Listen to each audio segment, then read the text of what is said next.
Bismillah, Assalamualaikum warahmatullahi wabarakatuh. Waalaikumsalam warahmatullahi ta'ala wabarakatuh. Alhamdulillahirabbil alamin wa bihi nasta'inuhu ala umuri dunya waddin wassalatu wassalamu ala asyrafil anbiya'i wal mursalin wa ala alihi wa ashabihi wa man tabi'ahum bi ihsanin ila yaumiddin, amma ba'd. Asyhadu an la ilaha illallah wahdahu la syarika lahu wa asyhadu anna Muhammadan abduhu wa rasuluh la nabiyya wa la rasula ba'dah. Ikhwani fiddin, jamaah rahimani wa rahimakumullah. Pada malam hari ini dikarenakan yang seharusnya Ustadz Farid Ahmad Okbah yang akan mengisi, akan tetapi beliau sedang ada udur, maka secara mendadak kajian akan diisi oleh Syekh Umar Hafidhahullah. Dan tema pada saat ini kita akan membahas tentang kajian fadilah Al-Quran dan juga fadilah tentang bahasa Arab. Jadi teknisnya yang pertama Syekh akan menjelaskan beberapa fadilah tentang Al-Quran. Kemudian setelah itu kita kasih antum kesempatan untuk tanya jawab, untuk memberikan pertanyaan. Kemudian akan dilanjutkan juga dengan fadilah bahasa Arab. Jadi disiapkan pertanyaannya dari sekarang. Mungkin bisa mengirimkan kertas dari pertanyaan, baik yang akhwat juga boleh. Tafadhol. Mari kita simak kajian Syekh. Al-waqtu wal majalis masmuhan iyahu. A'udzu billahi minasy syaithanir rajim. بسم الله الرحمن الرحيم. اللهم صل وسلم وبارك على سيدنا محمد وعلى آله وصحبه وسلم تسليما. أيها الإخوة الفضلاء، أيتها الأخوات الفضليات، السلام عليكم جميعا ورحمة الله تعالى وبركاته.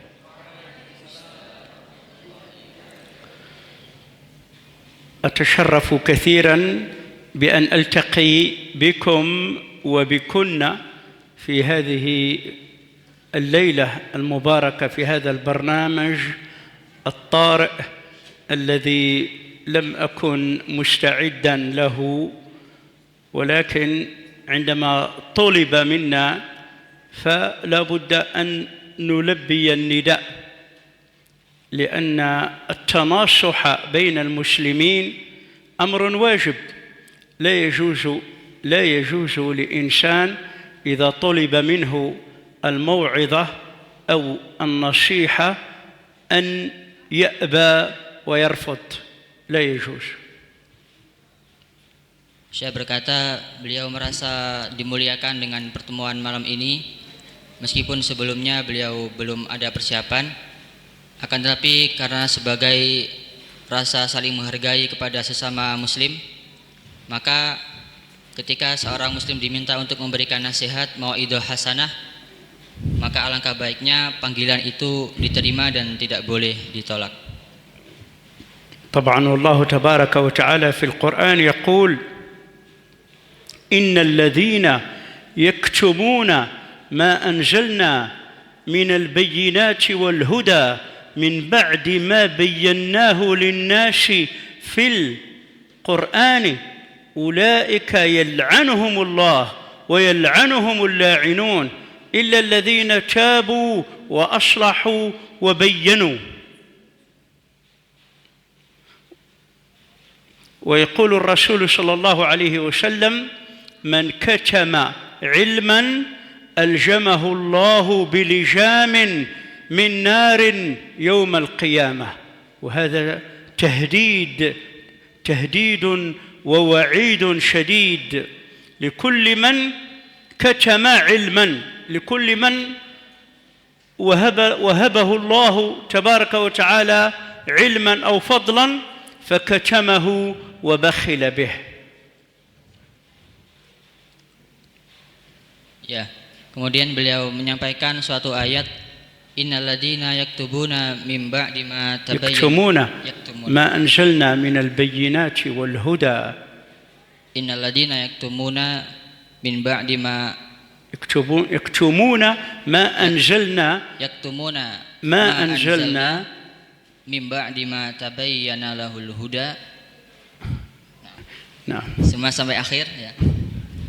Intinya kemudian dilanjutkan dengan sabda Rasulullah, man katama ilman aljamahullahu min yaumil qiyamah. Jadi kemudian ketika seseorang menyembunyikan suatu ilmu, maka Allah akan menghukumnya atau mengalungkannya dengan kalung siksaan di dalam pada hari kiamat kelak. Jadi ketika kita mempelajari suatu ilmu dan kita diberi Allah ilmu, maka wajib bagi kita untuk menyebarkannya. Karena ilmu itu salah satu karunia, salah satu anugerah yang diberikan Allah, maka rasa syukur untuk mensyukuri ilmu itu, maka kita harus menyampaikannya, tidak boleh menutupnya. ويقول الشاعر الحكيم وهو من حكماء عصر الجاهلية زهير بن أبي سلمى في معلقته يقول: ومن يك ذا فضل فيبخل بفضله على قومه يستغنى عنه ويذمم. كل من له فضل، لديه خير، لديه شيء مفيد، ثم يبخل به، لا ينفقه، لا يفيد به الآخرين، فإنه يستغنى عنه ويذمم.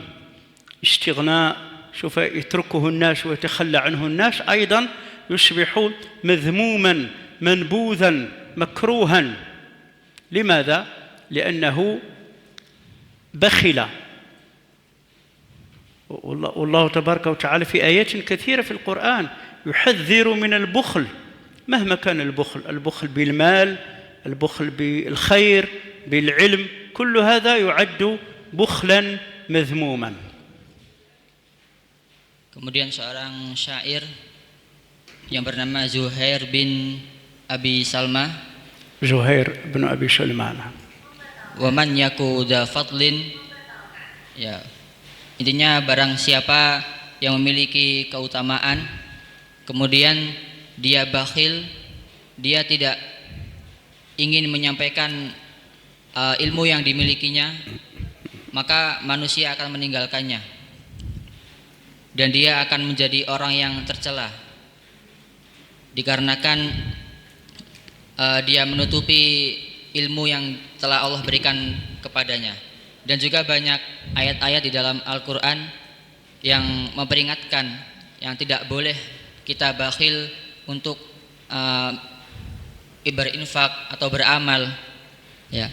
Jadi tidak hanya tentang ilmu saja, tapi ketika kita bakhil tentang harta, tidak mau berinfak, maka ini juga termasuk orang yang tercela gitu. والقرآن الكريم والقرآن العظيم مهما قلنا في حقه فإننا لن نوفيه حقه. القرآن كنز عظيم. ماذا تقولون كنز باللغة الإندونيسية؟ هارتا كارون. نعم، هذه أعرفها يعني. هارتا كارون. نعم، القرآن هارتا كارون، يعني كنز عظيم، كنز من حيث الهداية، من حيث التاريخ، حتى من حيث اللغة والنحو. القرآن يفيدنا. لذلك أحد العلماء ماذا وصف القرآن؟ قال: القرآن معجم الفقراء. معجم، أنتم تقولون كاموش. نعم، القرآن قاموس. لماذا قال قاموس الفقراء؟ لأنه في متناول الجميع. ربما هناك قواميس ولكنها غالية الثمن، يعني ماذا تقولون؟ مهل. مهل مثلا لسان العرب لابن منظور في 17 مجلدا، تاج العروس للزبيدي، القاموس المحيط للفيروزبادي، الصحاح للجوهري، المصباح المنير للفيومي، وغيره كثير. ربما يصعب على كل واحد منا أن يقتنيها أنها غالية، ولكن القرآن والحمد لله متوفر في كل مكان. في المساجد نجده مجانا والحمد لله. أيضا هو ميسر. الله تبارك وتعالى ماذا يقول في سورة القمر؟ ولقد يسرنا القرآن للذكر. ما معنى يسرناه؟ سهل. تقولون أنتم مده، هكذا مده. القرآن سهل، ممكن لأي إنسان أن يقرأه، عامي عربي أعجمي مهما كان، أن يحفظ القرآن. بقي فقط أن نقرأه بتدبر، ليس نقرأ فقط، لا، نقرأ نتمعن في المعاني، نحاول أن نفهم، أن نغوص، لأن القرآن مثل البحر. ممكن إنسان يرى البحر، يرى السطح العلوي، ولكن الصياد الماهر الذي يريد أن يصطاد الأسماك ماذا يفعل؟ هل يبقى فوق الماء؟ لا، لابد أن يغوص، يدخل داخل الماء، وكلما غاص وجد الأشياء الثمينة حتى اللآلئ. الله تبارك وتعالى في سورة الرحمن ماذا قال؟ يخرج منهما اللؤلؤ والمرجان. من أين؟ من البحار. ولكن من يستطيع أن يستخرج هذه الأشياء؟ الصياد الماهر المتعمق الصبور. ما معنى الصبور؟ كثير الصبر. نعم. Kemudian Al-Quran kita sebut sebagai kanzun adim, yakni harta karun yang sangat besar. Juga Al-Quran disebut sebagai mu'jamul fuqara, yakni kamusnya orang-orang miskin, ya, bahasa kasarnya gitu. Karena ketika kita misalnya membutuhkan kamus yang berjilid-jilid, kamus mu'jam lisanul arabi atau mu'jam yang terkenal yang digunakan perujuk-perujuk para pakar bahasa Arab di dalam bidangnya, itu pasti kita harus membelinya dengan harga yang sangat mahal. Akan tetapi Al-Quran ini bisa kita dapati di manapun, di masjid, dan harganya sangatlah murah. Kemudian kita bisa membacanya, mentadaburinya. Kemudian sebagaimana di dalam Al-Quran disebutkan, walaqad yassarnal Qur'ana lidzikri fahal mim muddakir, surat Al-Qamar. Ya, kemudian kita diperintahkan untuk mentadaburinya. Ya, ini bentuk rasa syukur juga karena murahnya Al-Quran dari segi harta. Kemudian Al-Quran itu diibaratkan lautan. Ketika seorang nelayan ingin mencari ikan-ikan atau mutiara, pasti dia harus menyelam. Tidak mungkin dia hanya diam saja di atas laut. Pasti dia berusaha menyelami agar bisa mendapatkan mutiara, ya, dan lain-lain, misalnya ikan-ikan yang berharga. Maka dia harus bersungguh-sungguh. Ini maknanya tadabbur, ya, menyelami. Sebagaimana di dalam Al-Quran surat Ar-Rahman, yukhraju minhumal lu'lu'u wal marjan. Dikeluarkan darinya permata dan ya itulah marjan, suatu permata yang sangat berharga. Ya, ini bisa didapatkan oleh orang yang sabur, ini penyabar. Kalau dia sabur, penyabar, maka dia insya Allah akan mendapatkan apa yang diinginkannya. ماذا يقول الله تبارك وتعالى في سورة يونس؟ يا أيها الناس قد جاءتكم موعظة من ربكم وشفاء لما في الصدور وهدى ورحمة للمؤمنين قل بفضل الله وبرحمته فبذلك فليفرحوا هو خير مما يجمعون. حقيقة هذه الآية عظيمة جدا شاملة. يا أيها الناس، الله تبارك وتعالى يخاطب جميع الناس. ما تقولون الناس؟ أورانك مانوسيا الإنسانية بشرية. نعم، كل الناس. قد جاءتكم من ربكم، يا أيها الناس قد جاءتكم من ربكم موعظة وهدى وشفاء لما في الصدور. القرآن وشفاء للصدور. لماذا؟ لأن لاحظوا في هذا العصر ما هي أسوأ وأشد الأمراض التي تصيب البشرية؟ هي أمراض قلبية، أمراض نفسية، القلق، الاكتئاب، مشاكل، أمراض نفسية، أزمات، عقد. لماذا؟ لأن القرآن غائب. لذلك الله تبارك وتعالى يقول عن القرآن: ألا بذكر الله تطمئن القلوب. وهي معظم المشاكل التي تقع في العالم هي أمراض قلبية. أين نجد علاجها؟ أين العلاج؟ أين الشفاء؟ الشفاء هو في القرآن، ولكن بشرط الإيمان به. Kemudian Allah berfirman di dalam surat Yunus, Ya ayyuhan nas qad ja'atkum min rabbikum mau'izatun min rabbikum. Ya ayyuhan nas qad ja'atkum mau'izatun min rabbikum wa hudaw wa shifaa lima fis sudur. Wa shifaa lima fis sudur wa hudan wa rahmatun lil mu'minin. Kemudian ya ayyuhan nas, di sini Allah mengajak berbicara kepada seluruh manusia di muka bumi, tidak pandang bulu, entah itu muslim atau kafir ya, karena lafadznya an-nas.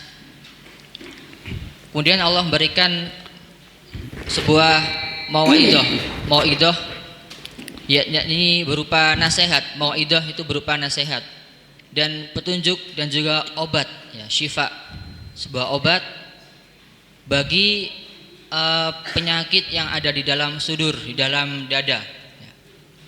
Karena kebanyakan penyakit yang dirasakan oleh manusia di muka bumi ini adalah penyakit jiwa, atau di dalam dadanya itu banyak terjadi penyakit. Seperti al-kolak, yaitu bukan minuman kolak akan tapi galau ya. La taqlaq itu jangan galau maksudnya. Galau, kegalauan, gundah, sedih, itu semua penyakit hati.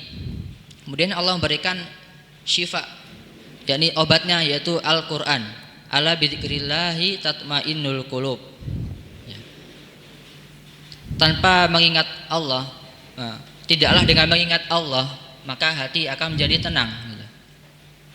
Karena kebanyakan tadi penyakit yang di dalam hati yang menimpa manusia itu ya di dalam jiwanya, maka obatnya itu adalah pasti dengan Al-Quran, dengan syarat apa?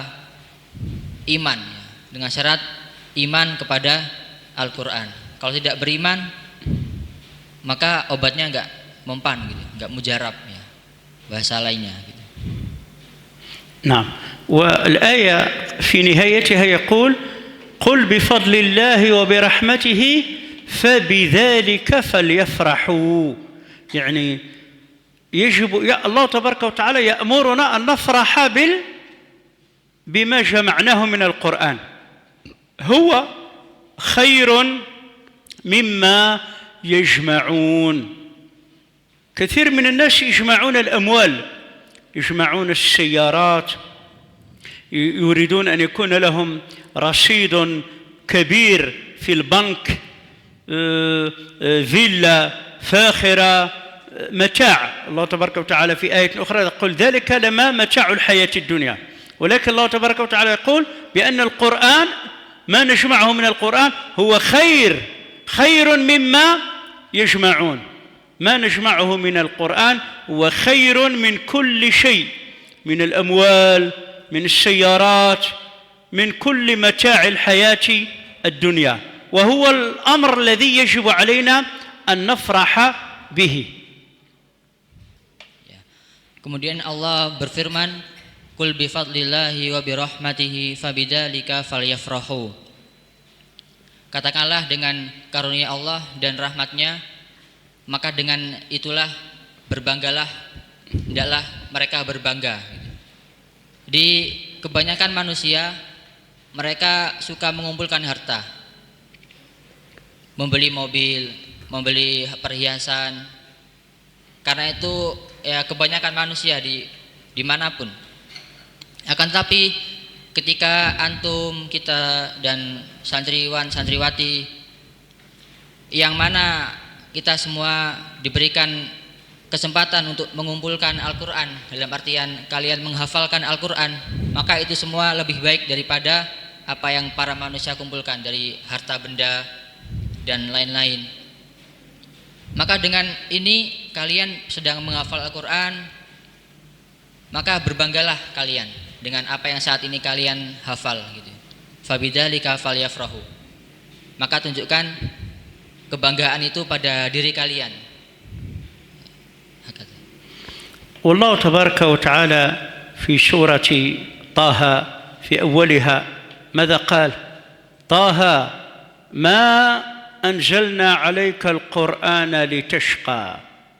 ما نفي هنا بمعنى ليس، ما أنزلنا عليك القرآن لتشقى. إذا كان الله تبارك وتعالى أنزله إلينا لكي لا نشقى، يعني نسعد سعادة. هناك شقاء وهناك سعادة، شقي وسعيد. من أراد السعادة الطمأنينة أن يعيش عيشة هنية مرضية فعليه بالقرآن. صاحب القرآن لا يشقى أبدا، لا يتعب، لا يصاب بالإرهاق ولا بالضنك ولا بالمشاكل ولا بالقلق ولا بغير ذلك، سوف يعيش دائما سعيدا. Kemudian Allah berfirman di dalam surat Toha, ma anzalna, awalan Toha, ma anzalna alaikal Qur'ana litashqa. Ya, di sini ma anzalna adalah ma nafiyah. Artinya Allah tidak akan menurunkan Al-Qur'an kepada kalian agar kalian celaka atau agar kalian merasa berat, tidak. Akan tetapi maksud dari sini artinya kebalikannya celaka, artinya agar kalian bahagia, ya, agar kalian bahagia, agar kalian tidak sengsara di dunia. Maka orang yang ingin bahagia, maka hendaknya dia hidup dengan Al-Quran, hidup tenang dengan Al-Quran. Maka dengan Al-Quran yang dibawanya ini, maka ia akan tenang meskipun hidupnya itu miskin atau kekurangan, atau ketika sedang gundah, maka dia akan ingat dengan Al-Quran sehingga dia akan bahagia.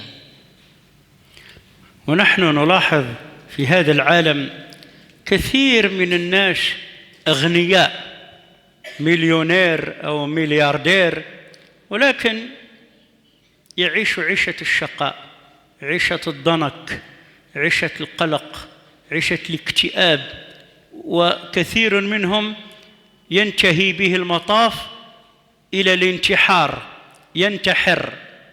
ماذا ينقصه هذا الإنسان يا ترى؟ هل تنقصه الأموال؟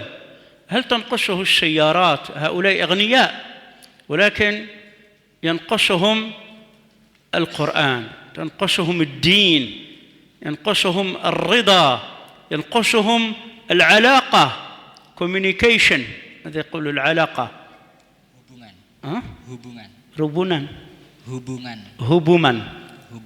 هبونا، المهم العلاقة، نقول بالفرنسية لا كوميونيكاسيون، لا رولاسيون، العلاقة بين بينه وبين خالقه. إذا كانت هذه العلاقة مقطوعة فلا يوجد اتصال، لا يوجد اتصال. لذلك لكي يكون المسلم متصلا بربه هذا الاتصال يكون عن طريق الذكر، عن طريق القرآن، عن طريق الصلاة. هذه هي وسائل التواصل الحقيقية. Ya, kemudian kita melihat banyak di sekitar kita orang kaya yang tapi dia merasa hidupnya itu sempit, ya. Hidupnya banyak masalah, hidupnya itu dikarenakan kurang apa? Mereka tidak kekurangan harta, mereka hartanya banyak, mobilnya 100 mungkin. Tapi mereka yang kurang itu adalah Al-Quran. Yang kekurangan dari diri mereka adalah Al-Quran. Maka jika mereka seandainya tidak meninggalkan Al-Quran, maka hubungan mereka dengan Allah insya Allah akan baik. Tawasul mereka kepada Allah kalau mereka jaga dengan Al-Quran, insya Allah tidak akan ada masalah bagi orang-orang kaya tersebut. وأنتم هنا في هذا المعهد، في معهد الإسلام العالي أو في مركز أمهات المؤمنين، والحمد لله أنتم تعيشون مع القرآن ليل نهار، صباحا ظهرا عصرا مغربا عشاء سحرا فجرا، في كل الأوقات أنتم مع القرآن. فاستمسكوا بهذا النور المبين واستغلوا أوقاتكم، وثم لا تنسوا أن تكونوا صورة حسنة لغيركم وتبلغوا هذه الرسالة العظيمة.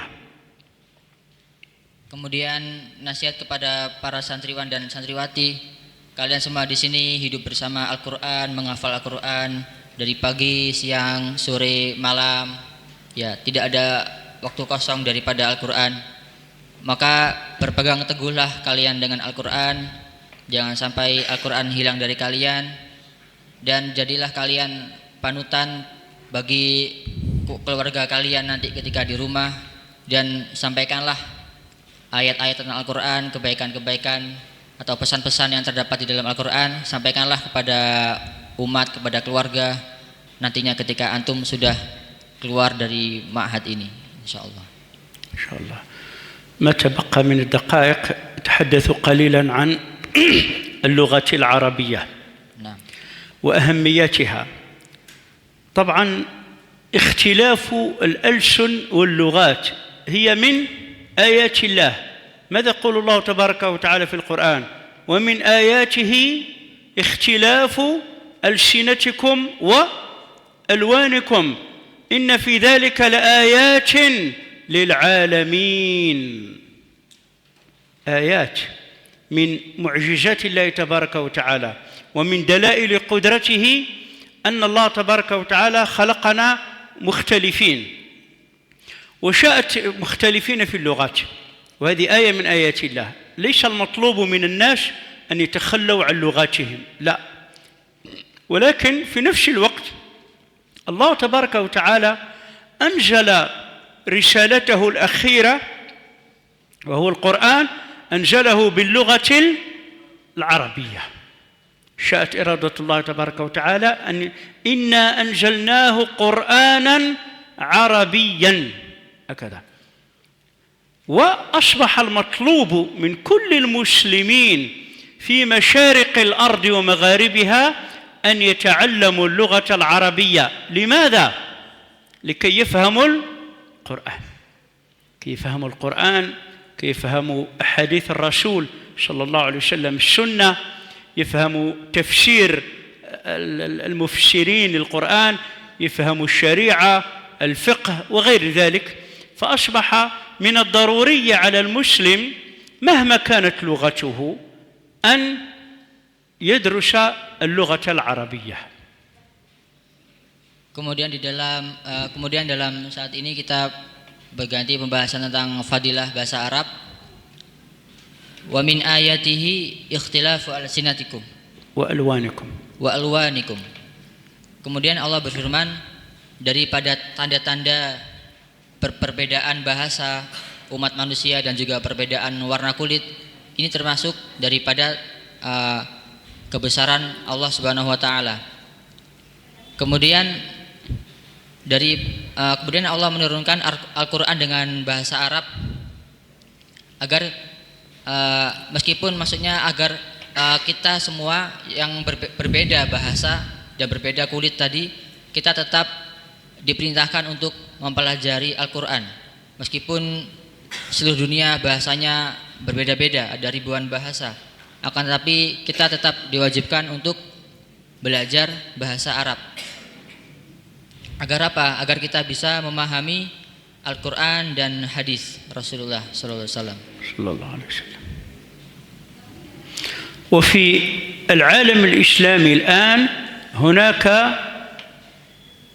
57 دولة إسلامية، 57 دولة إسلامية. لما توجه هكذا 75. توجه 57 ya. لما 57. 57. نعم 57. لما بولو طبعا لما بولو توجه دولة negara نجرة في العالم الإسلامي طبعا.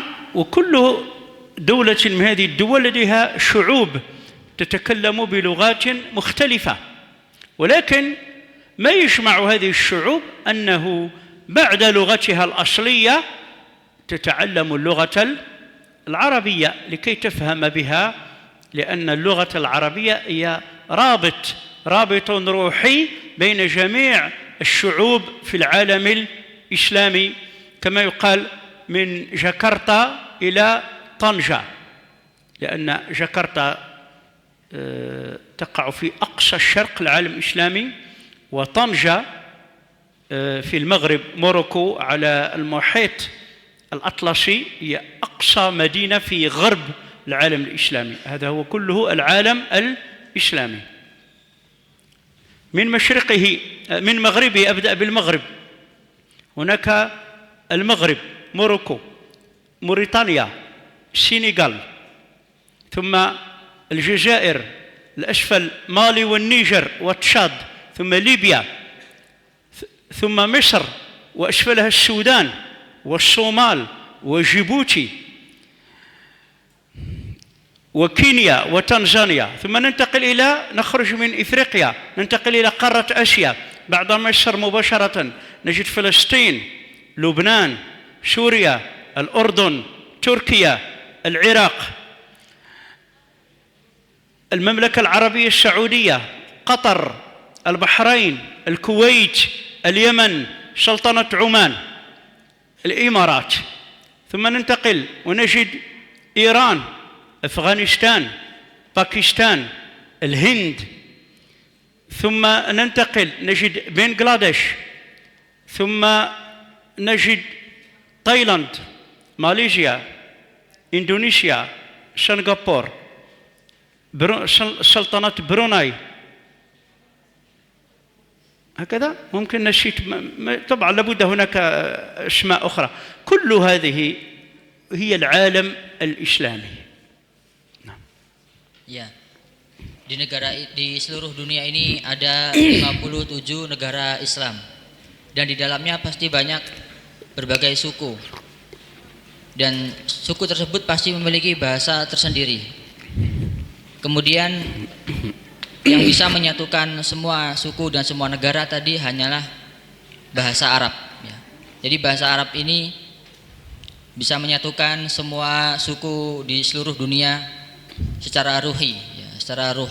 Jadi bisa bersatu karena agamanya Islam ya. Kemudian beliau menyebutkan dari 57 negara tadi di Afrika, dari yang paling barat itu ada Maroko,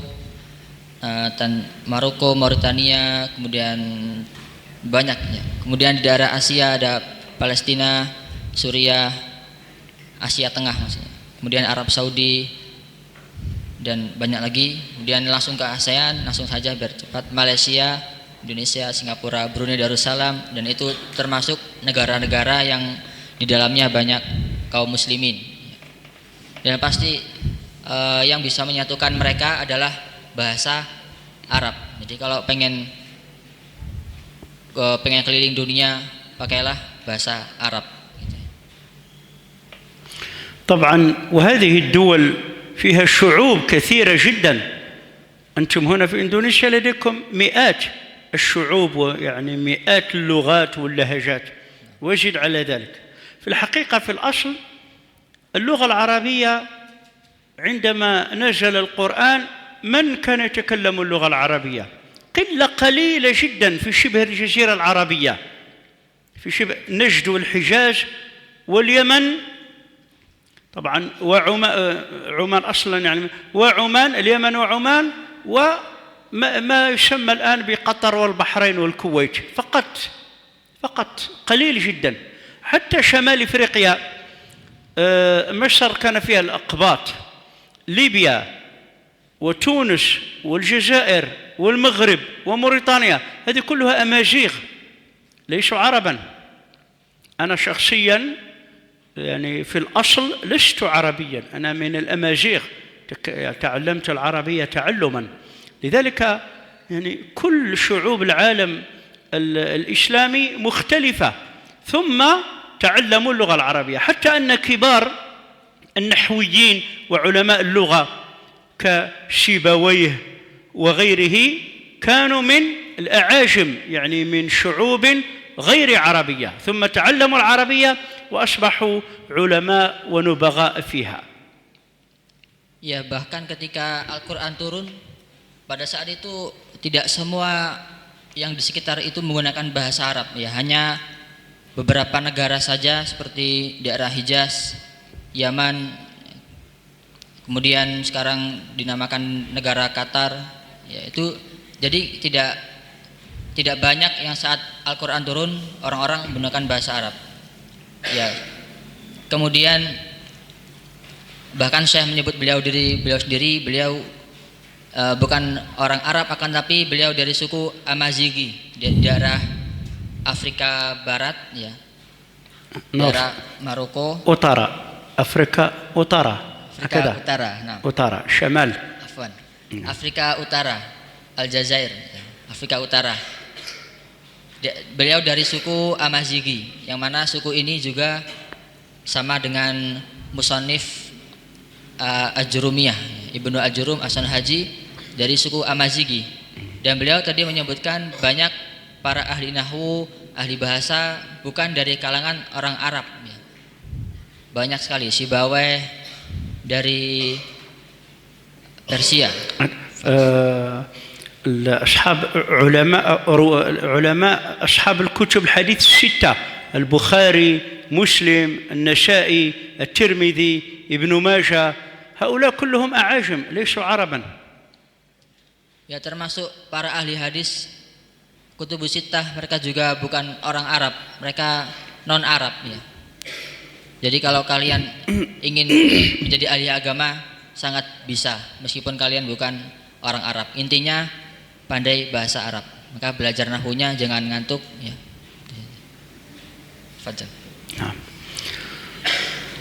طبعا إن شاء الله في فرصة أخرى سوف لدي محاضرة حول اللغة العربية وأهميتها وطرق تعلمها، إن شاء الله سوف ألقيها أمامكم وأعلق عليها، ففيها الكثير من المعلومات والكثير مما قاله علماء من الغرب من أوروبا وأمريكا وغير ذلك حول أهمية اللغة العربية. طبعا هناك ما يسمون بالمستشرقين. المستشرقون هم شخصيات أو علماء من أوروبا، ليسوا عربا، ليسوا مسلمين، هم أوروبيون أرادوا أن يدرسوا اللغة العربية لكي يدرسوا التاريخ الإسلامي وغير ذلك، فهؤلاء أيضا فيهم علماء فطاحل وفيهم من يعني أعجب بالدين الإسلامي وبالثقافة العربية واعتنقها واستفاد منها كثيرا. هؤلاء جمعت بعض أقوالهم في شأن اللغة العربية. Kemudian saya mengatakan mungkin di suatu pertemuan lain kita akan membahas ahamiyah atau urgensi pentingnya belajar bahasa Arab, dan beliau juga telah memiliki buku yang di dalamnya membahas itu. Kemudian di dalamnya juga terdapat ulama-ulama non Arab yang mempelajari bahasa Arab sehingga mereka menjadi ahli di dalam bidang itu, bidang bahasa Arab, yang mana mereka bukan orang Arab tapi mendalami ilmu Arab, ilmu bahasa Arab, sehingga mereka bisa menjadi ahli di bidangnya. إذا كان هناك هل وقت الأذان الآن أم تأخرونه؟ مباشرة. نعم. يلا المؤذن.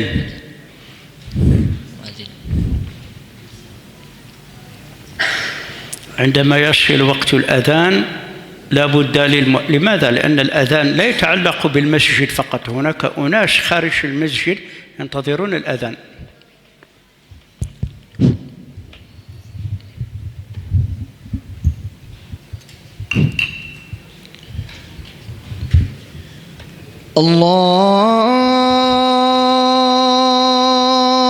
الله أكبر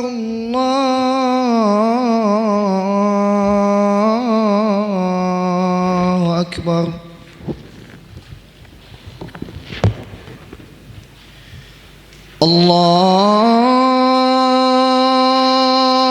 الله أكبر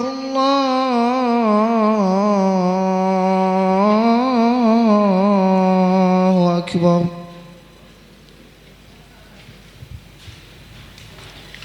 أشهد أن لا إله إلا الله.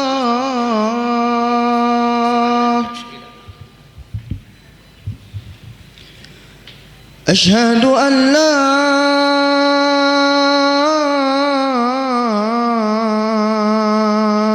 إله إلا الله. أشهد أن محمد رسول الله.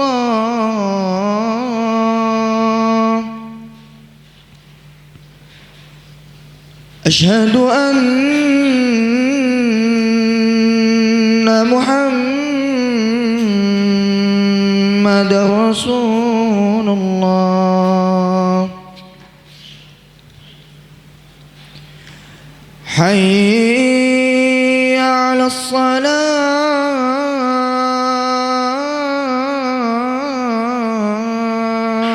الصلاة. حي على الصلاة.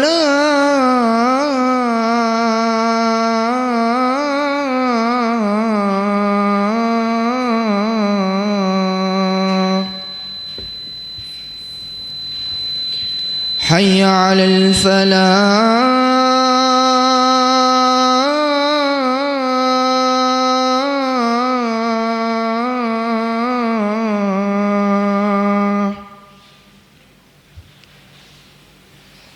حي على الفلاح.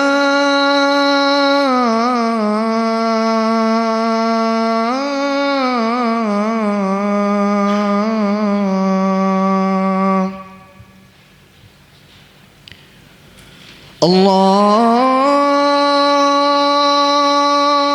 أكبر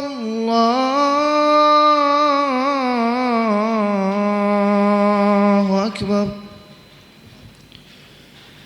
لا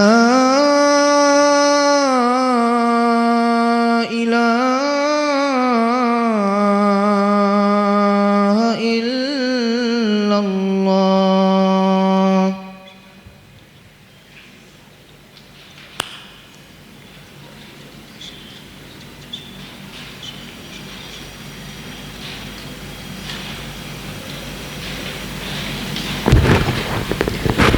Ya, kita masuk pada sesi tanya jawab.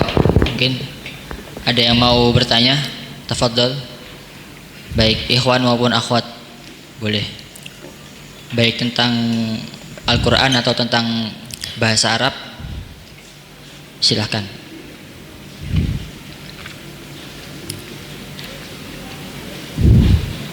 Ya, tafadhal. Pakai bahasa terserah.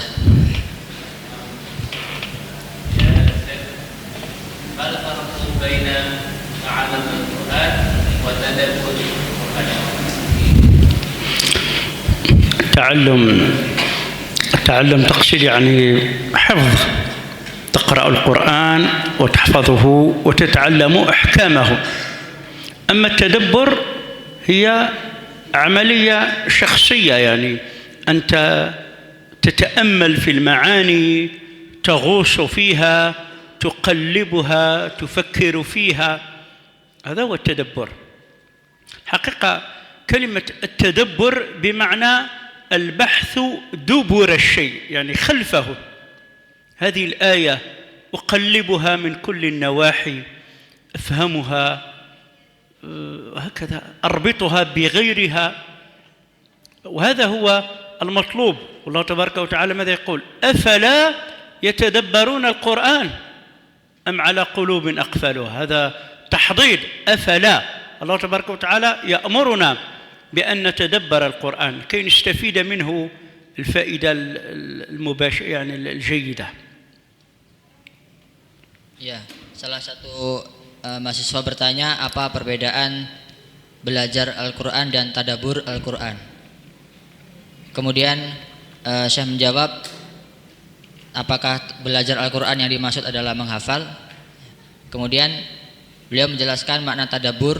Ya, tadabbur itu adalah kita mendalami, menyelami, membolak-balik halamannya, mencari di balik makna ayat itu. Jadi makna tadabbur itu berasal dari al-bahsu dubura syai', mencari belakangnya sesuatu, ya. Karena tadabbur bermakna dari dubur, jadi belakangnya sesuatu tadi itu. Makna belakangnya gitu maksudnya. Kemudian mendalaminya, menyelaminya, itu tadabbur. Seperti itu. Bisa difahami?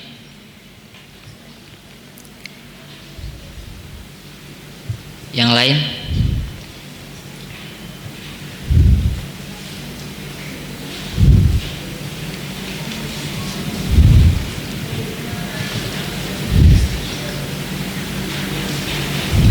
Ada? Yang akhwat tidak ada?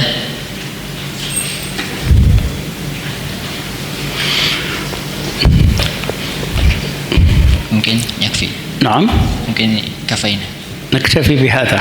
طبعا لا ننسى القاعدة التي أذكرها دائما، أنه المهارة اللغوية الأربع، من أراد أن يتعلم اللغة العربية لابد أن يتتبع المهارات الأربعة: مهارة الكلام، مهارة الاستماع، مهارة القراءة، والرابعة هي مهارة الكتابة. لابد أنك تتكلم وتستمع وتقرأ وتكتب. لابد من أراد أن أي لغة في العالم مهما كانت لابد من هذه المهارات الأربع. ونختم لقاءنا. Kemudian dan terakhir beliau menyampaikan empat